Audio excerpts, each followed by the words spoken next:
할렐루야. 귀하고 복된 부활주일입니다. 우리 부활주일에 예배의 자리에 나오신 사랑하는 성도님들과 또 각 가정에서 영상으로 예배하시는 성도님들을 예수님의 이름으로 환영하고 축복합니다. 우리 곁에 계신 분들과 따스한 눈빛으로 우리 반갑게 두 손 흔들면서 조금 더 반갑게 우리 인사하겠습니다. 잘 오셨습니다. 반갑습니다. 잘 오셨습니다. 반갑습니다.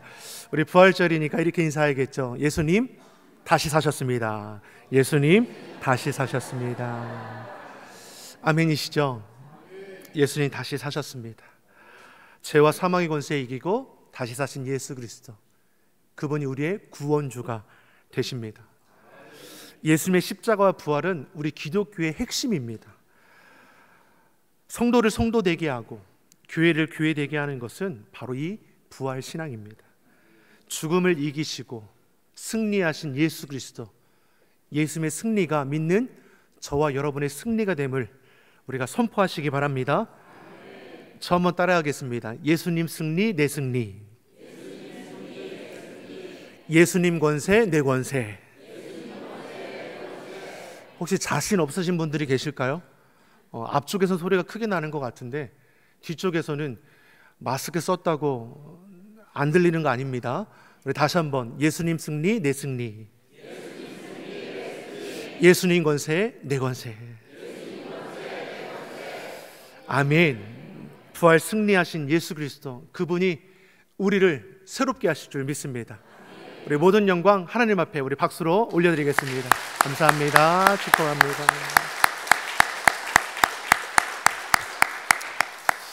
이렇게 예배가 마쳐지면 참 좋겠지만 우리 준비한 말씀으로 은혜를 나누겠습니다. 특별히 우리 임마누엘 워십팀의 귀한 또 워십과 또 우리 남미라 집사님께서 또 오르간으로 귀하게 또 반주해 주신 그 은혜가 또 부활절에 더 충만할 줄 믿습니다. 오늘을 시작으로 매주 2부의 자리가 채워질 줄 믿습니다. 여러분, 쉬었다가 다시 시작하는 것은 참으로 어려운 거예요. 하지만 그럼에도 믿는 자들이 연합해서 함께 중보에 기도해 주며 또 격려해 줌으로 세워갈 수 있는 우리 시온성 교회가 될 줄 믿습니다. 아멘이시죠? 예수님은 공생의 사역 동안에 이 땅에 오신 이후 앞으로 행하실 것에 대해서 예고해 주셨습니다. 예수님이 이 땅 가운데 오신 목적이 무엇입니까? 많은 사람들에게 대속제물로 자신의 생명을 내어주기 위해 이 땅 가운데 오셨다라는 것이죠. 섬김을 받으러 온 것이 아니라 자기를 내어주기까지 하는 온전한 섬김을 행하는 자로 이 땅 가운데 오셨습니다. 자신들을 따라다니는 많은 무리들에게, 제자들에게 뭘 말씀하십니까? 앞으로 자신이 행할 일에 대해서 말씀해 주시죠. 마태복음 16장, 17장, 20장의 말씀을 보면 자신이 십자가에 달려 죽게 될 것과 죽음에서 3일 만에 다시 살아나게 될 것을 저들에게 알려주셨습니다. 예수님께서 이렇게 계속해서 알려주신 이유가 무엇입니까? 예수님의 죽음과 부활은 결코 우연으로 되는 것이 아니라 하나님의 구원 계획에 행해지시는 역사 사건이라는 것을 우리에게 말씀해 주는 것이죠. 죽으시고 부활하심을 통해 예수님은 육신을 입고 이 땅에 오신 하나님의 아들이심이 증거되게 되었습니다. 그럼에도 제자들은 어떠합니까? 예수님이 그런 세 차례 예고에도 불구하고 주님의 곁을 지켜내지 못했습니다. 인간적인 두려움이 그들 가운데 있었기 때문입니다. 어쩌면 오히려 대제사장들과 바리새인들이 더욱더 혹시 예수님이 부활할까 그 염려하는 마음이 그 시신을 모셔두고 그 시신 그 굴 앞에 어떻게 합니까? 커다란 돌로 막고 임봉한 것뿐만 아니라 파수꾼을 세워서 그 누구도 출입하지 못하게 했다라는 것이죠. 하루가 지났습니다. 아무런 일도 일어나지 않았습니다. 이틀이 지났습니다. 여전히 아무런 변화도 없습니다. 그런데 3일째가 되는 안식일 그 다음날 새벽에 엄청나고 놀라운 일이 일어났습니다. 우리는 그것을 가리켜 부활이라 말합니다. 부활하신 그 장면을 본 자는 없지요. 하지만 부활하신 예수 그리스도를 만난 자는 허다했습니다. 오늘 본문 1절이 우리에게 뭘 말씀해 줍니까? 1절의 말씀을 우리 같이 한번 읽어보겠습니다. 안식일이 다하여 가고 안식 후 첫날이 되려는 미명에 막달라 마리아와 다른 마리아가 무덤을 보려고 왔더니. 아멘. 예수님의 부활은 예수님을 사랑했던 여인들이 처음으로 이제 목격하게 됩니다. 그러나 예수님을 사랑했던 이 여인들이 부활을 믿고 그 새벽에 찾아간 것이냐? 그렇지는 않죠. 예수님께서 찢기신 그 몸, 수습되지 않은 그 시신을 돌보기 위해서 저들이 새벽같이 그 무덤가에 나가는 것이죠. 안식 후 첫날이 되려는 새벽이란 안식일이 지난 그 다음 날을 가리킵니다. 우리로 따지면 일요일 새벽이 되는 것이죠. 율법상 안식일은 어떠합니까? 행동에 제약이 있었습니다. 그래서 여인들은 안식일이 끝날 때까지 기다렸다가 안식일이 끝나자마자 해도 뜨기 전에 새벽에 살아가는 주님의 그 시신이 있는 곁에 달려가는 것이죠. 무덤가에 도착했을 때 이 여인들은 놀랄 수밖에 없었습니다. 우리 본문 2절에서 4절의 말씀 우리가 같이 한번 보겠습니다. 같이 읽어보겠습니다.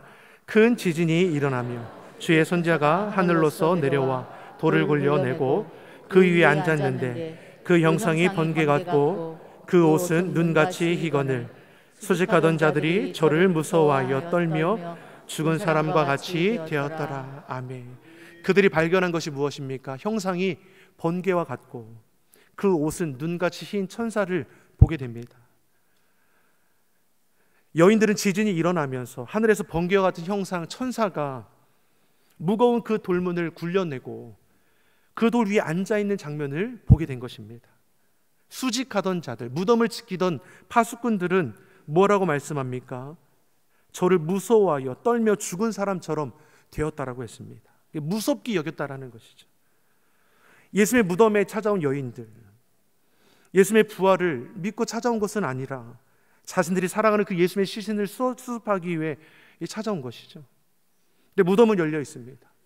예수님의 시신이 보이지 않죠.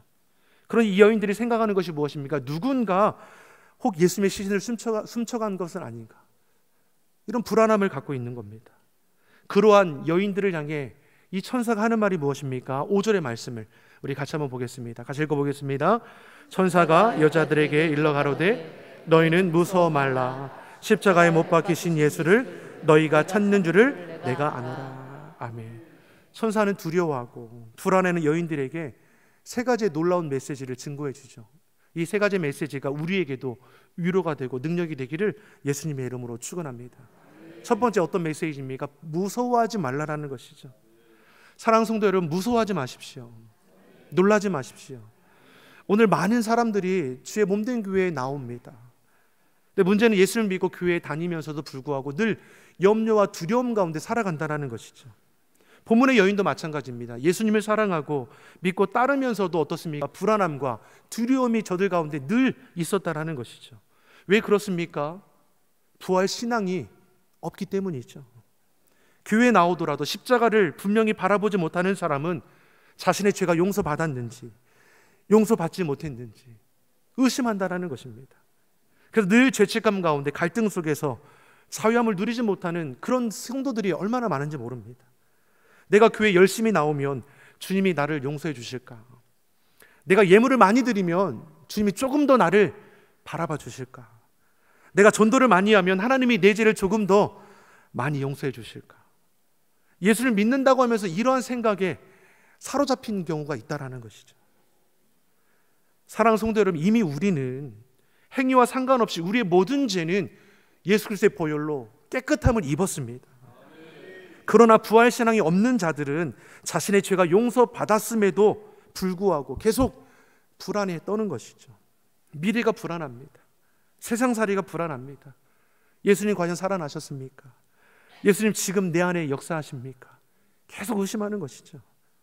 요한복음 14장 1절의 말씀에 예수님께서 믿는 자에게 주신 말씀이 무엇입니까? 요한복음 14장 1절의 말씀을 우리 같이 한번 읽어보겠습니다. 너희는 마음에 근심하지 말라. 하나님을 믿으니 또 나를 믿으라. 아멘. 주님 뭐라 말씀합니까? 너희는 마음에 근심하지 말라. 하나님을 믿으니 또 나를 믿으라. 믿음은 근심을 물러가게 한다는 것이죠. 우리의 삶에 불안이 없게 되기를 예수님의 이름으로 소망합니다.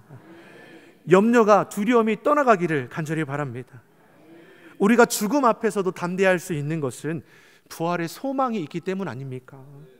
우리가 불안한 세상, 위험이 많은 세상, 내일 일도 예측할 수 없는 이 땅을 우리가 살아가면서도 분명한 확신과 믿음을 가지고 나아갈 수 있는 것은 예수님의 부활하심을 확신할 수 있기 때문입니다. 그것을 알지도 확신하지도 못하는 이 여인들이 무덤이 열려 있고 예수님의 시신이 보이지 않으니 두려운 마음이 있는 것이죠. 그런 여인을 향해서 천사가 하는 말이 무엇입니까? 무서워할 것이 없다라는 것입니다. 우리가 세상에서 당하는 모든 고통도, 역경도, 억울함도, 손해도 결코 두려워할 것이 아닙니다. 왜냐하면 이것이 우리에게 고난으로, 저주로 끝날 것이 아니기 때문입니다. 우리가 이 모든 것을 살아계신 예수님을 통해서 보게 된다면 내가 받는 고난은 장차 누리게 될 영광과 좋게 비교할 수 없다라는 것을 우리도 고백할 수 있게 될 것입니다. 내가 아픈 거 고난입니까? 저주입니까? 내가 병든 거 고난입니까? 저주입니까?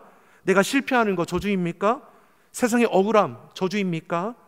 우리가 부활의 믿음으로 보기 시작하면 내 삶의 모든 것을 통해 역사하시는 예수 그리스도의 그 놀라운 은혜를 우리가 누리고 나아갈 줄 믿습니다. 이처럼 부활 신앙은, 부활 소망은 우리의 관점을 바꾸어 두는 것이죠. 그러니 부활하신 주님을 바라볼 수 있도록 천사가 무서워하지 말라라고 말하고 있는 겁니다. 그러니 두 번째로 어떻게 말합니까? 예수님 다시 살아나셨음을 알게 하는 것이죠.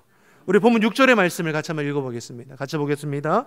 그가 여기 계시지 않고 그의 말씀하시던 대로 살아나셨느니라.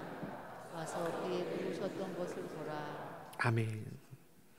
천사들은 불안해하고 누가 훔쳐간 거 아닐까 생각하는 이 여인들에게 예수님께서, 이 천사가 뭘 말씀합니까? 예수님 여기 계시지 않다라는 것이죠. 그의 말씀하시던 대로. 너희에게 예수님께서 뭐라고 말씀하셨느냐? 십자가에 달려 죽으실 것과 3일 만에 다시 살아날 것을 너희에게 말씀하지 않으셨느냐? 그 말씀대로 다시 살아나셨다. 와서 보아라. 이렇게 지금 얘기하는 것이죠. 예수님은 약속대로 다시 살아나셨고 천사는 이 기쁜 소식을 여인들에게 전해주고 있습니다. 살아나셨다라는 것은 2000년 전에 그때의 사건으로 머물러 있는 것이 아니라 지금도 우리 예수님은 살아서 우리 삶의 자리에 역사해 주시는 분이십니다. 주님께서 뭐라고 말씀하셨습니까? 내가 세상 끝날까지 너희와 항상 함께 있으리라. 지금도 주님은 살아계셔서 온 우주 만물을 다스릴 뿐만 아니라 주의 말씀대로 우리에게 동행하여 주시고 그 말씀대로 다시 재림주로 이 땅 가운데 행하실 것이죠. 우리는 빈 무덤을 목격한 여인들의 영적 상태, 마음의 상태를 짐작해 볼 수 있습니다. 분명 저들은 빈 무덤을 보며 의심하는 마음이 있었을 겁니다. 현재 일어나고 있는 상황을 믿을 수도 또 믿지 않을 수도 또 없는 것이죠. 사실 부활 사건을 우리가 쉽게 믿어줄 수 있는 것입니까? 그렇지 못하죠. 우리의 이성이나 경험, 상식, 합리적 사고의 틀로 살아가고 있는 우리에게 부활 사건이 처음 접해졌을 때는 그것을 있는 그대로 받아들이기가 참으로 어렵다는 것입니다. 예수님이 물 위에 걸으셨던 사건을 우리가 들을 때도 어떠합니까? 객관적으로 이해할 수 없는 것이죠. 이것이 믿어지기까지는 시간이 있어야 하는 것입니다. 말씀을 읽고 기도하고 의심하다가도 또 믿었다가 점점 우리 마음 가운데 믿음이 자라면서 주님의 그 말씀이 정말 실제라는 것을 우리가 고백하게 되는 것이죠. 그리고 이와 같은 결정적인 부활의 사건을 확신하게 되는 계기가 언제입니까? 오순절, 성령이 저들의 심령 가운데 임했을 때 그 모든 예수 그리스도 하신 말씀과 그 죽고 다시 살아나신 모든 예수 그리스도 행하심이 저들 심령을 사로잡는 것이죠. 그때부터 제자들은 죽음이 두렵지 않고 세상살이가 두렵지 않고 성공과 명예가 중요하지 않게 되었고 예수 그리스도의 참된 종이 될 수 있었습니다. 이것이 초대교회의 모습 아닙니까? 천사가 여인들을 향해 무서워하지 말 것과 예수님이 다시 사셨다라는 이 기쁨의 소식을 전해주지만 여인들은 아직도 그 충격에서 헤어나오지 못하고 있습니다. 다시 말해 듣는 것에는 분명히 한계가 있다는 것이죠. 빈무덤에 엎드려 운다고 달라질 것은 하나도 없습니다. 부활하신 예수님을 만나야 하는 것이죠. 천사를 통해 예수님이 다시 살아나셨다라는 것을 전해들은 이 여인이 이제 이 복된 소식을 이제 전하게 되지 않습니까? 근데 그 소식을 들은 많은 무리들, 제자들까지도 어떻습니까?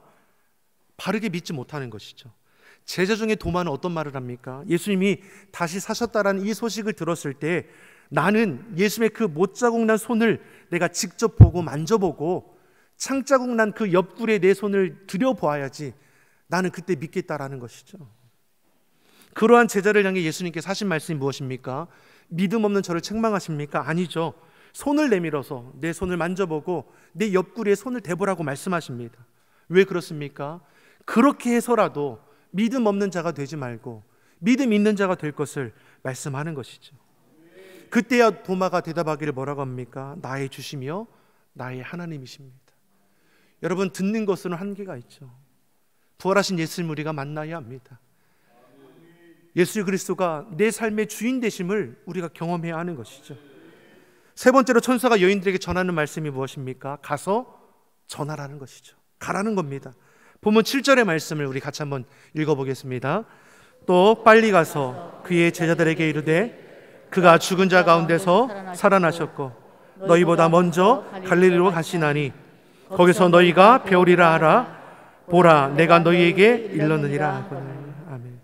천사가 무서워하지 말 것과 예수님이 다시 사셨음을 전해주고 그리고 너희가 가라, 이 기쁜 소식을 전할 것을 말씀하는 것이죠. 더 이상 여기 무덤에 너희가 있을 이유가 없다라는 것입니다.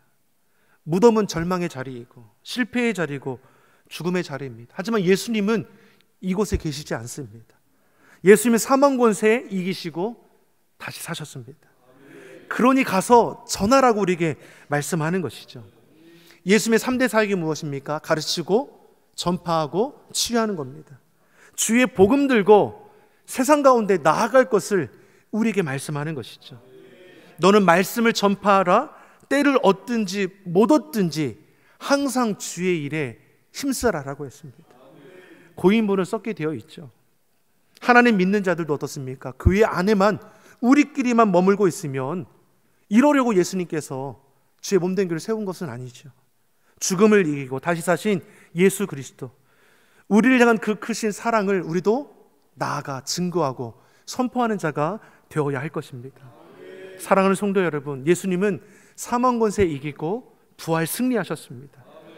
예수님의 그 승리는 믿는 저와 여러분의 승리입니다. 여러분, 삶의 자리에 만나는 어려움의 문제들 앞에 무서워하지 마십시오. 두려워하지 마십시오. 부활 신앙, 부활 소망을 가지고 승리하신 예수님, 그 길을 따라갈 수 있는 우리의 걸음이 되길 간절히 바랍니다. 무엇보다 우리에게 참된 생명을 주신 부활의 주심을 우리가 담대히 전할 수 있기를 바랍니다. 오늘 예배를 마치고 우리가 삶의 자리로 돌아갈 때 여러분, 만나는 이들에게, 만나는 이웃들에게 예수님 다시 사셨습니다. 예수님 부활하셨습니다. 예수님의 승리는 내 승리입니다. 여러분, 증거하고 전해줄 수 있는 은혜가 있기를 간절히 소망합니다. 부활 신앙으로, 부활 소망으로 하나님의 자녀답게 이 땅을 구별되게 살아갈 뿐만 아니라 승리하는 복된 걸음이 되기를 예수님의 이름으로 축복합니다. 기도하겠습니다. 사망 권세에 이기고 부활하신 주님, 우리로 부활의 영광에 참여하게 하시니 감사합니다. 부활 신앙, 부활 소망을 가지고 살아가는 주의 성도들이 다 되게 하여 주시옵소서. 시대의 어려움 앞에 고난과 역경 앞에 두려워 떠는 자들이 되는 것이 아니라 예수 그리스도 부활의 주님을 바라보며 예수님의 승리 내 승리이며 예수님의 권세 내 권세임을 삶의 자리에서 선포하며 증거하게 하여 주시옵소서. 감사드리며 예수님의 이름으로 기도드립니다. 아멘.